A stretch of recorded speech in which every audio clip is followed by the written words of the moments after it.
Hey everybody, I'm Jeremy, welcome to my garage. As you see behind me, this is my 1997 Land Rover Defender 90.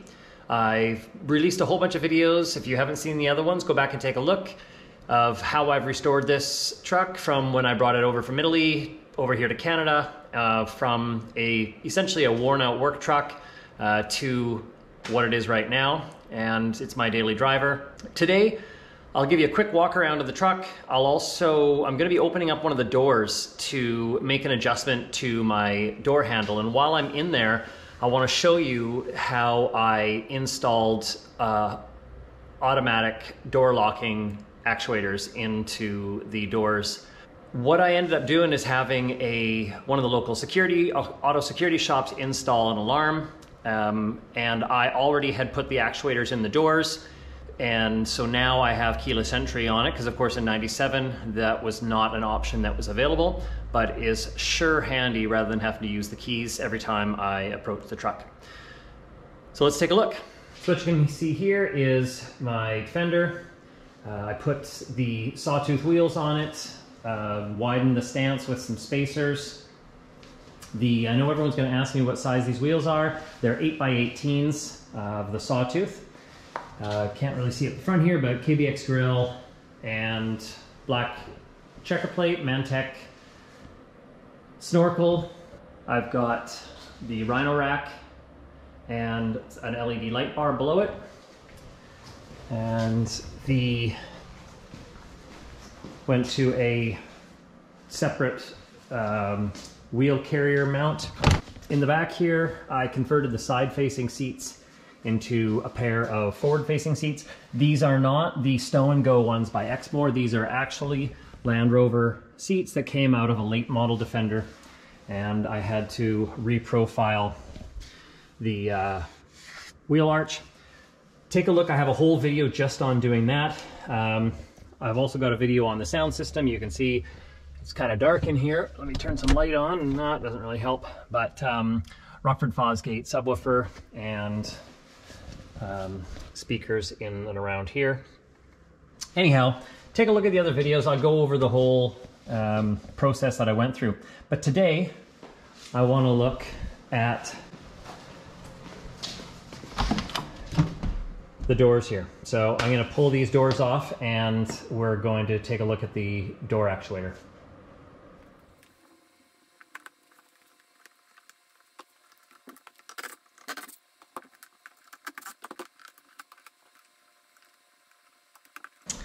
Things are always a pain to get off. I know there's a special tool for it. I don't have it, but I can usually. There we go.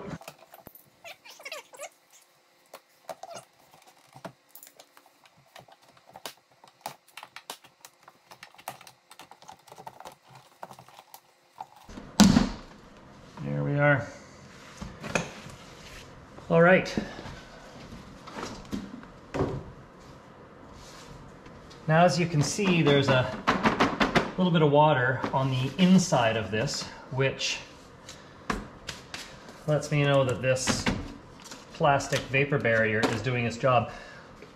When I took the original one off, it comes off in pieces. So I just used some 3M Dum Dum and a new piece of 6mm vapor barrier and cut a new piece, because the other one, once you take them off when they're old and cracked, they kind of come apart.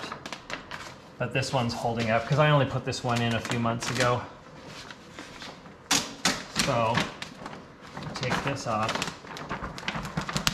There we go. Set that aside.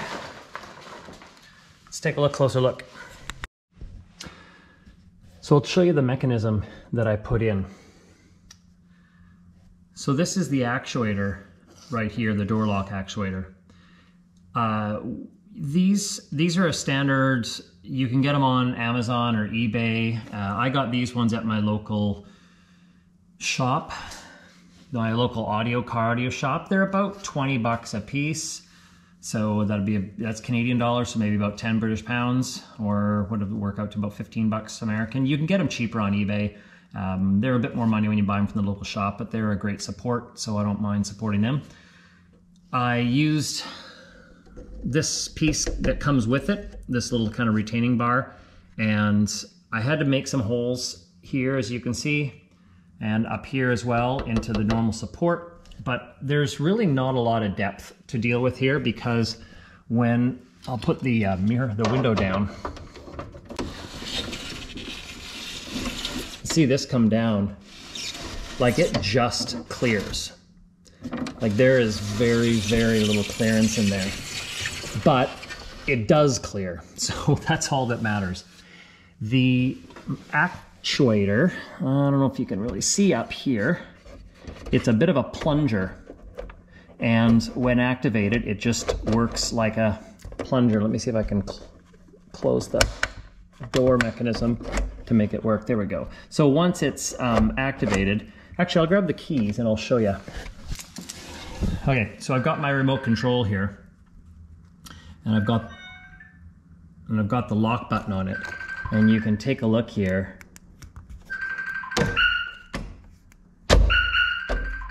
So you'll see it go up and down there.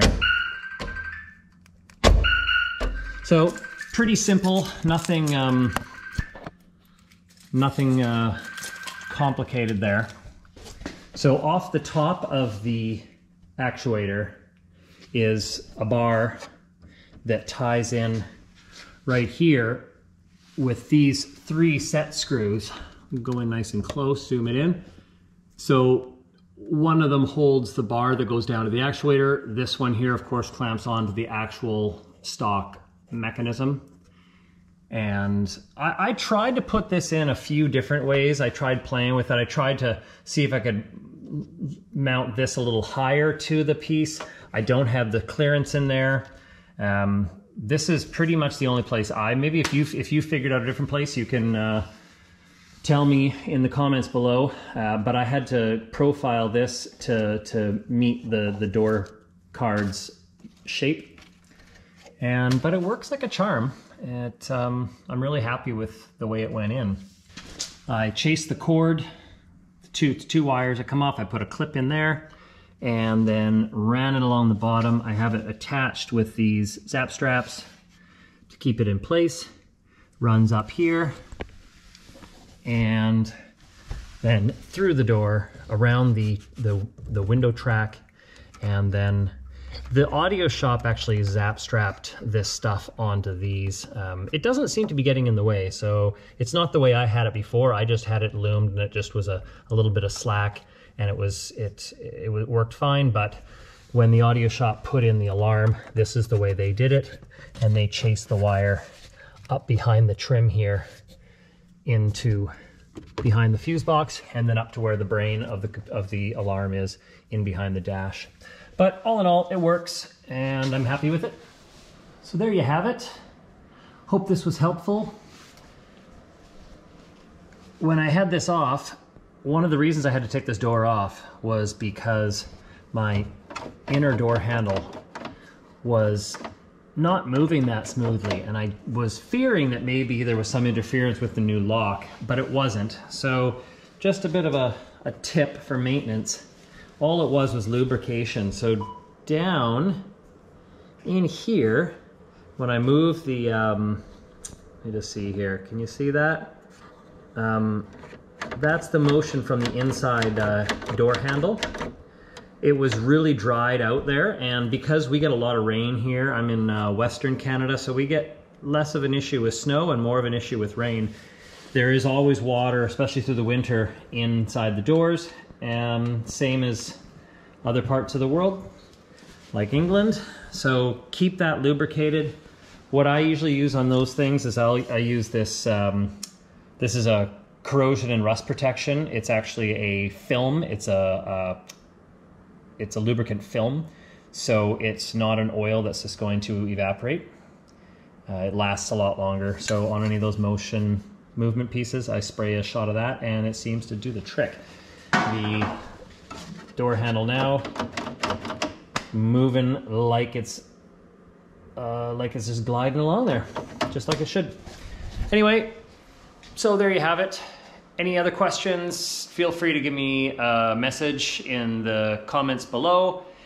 Hit subscribe if you haven't subscribed yet. I'm gonna do some more of these videos. This is a shorter one, but as I work on the machine, I will give you more videos. All right, take care, have fun out there.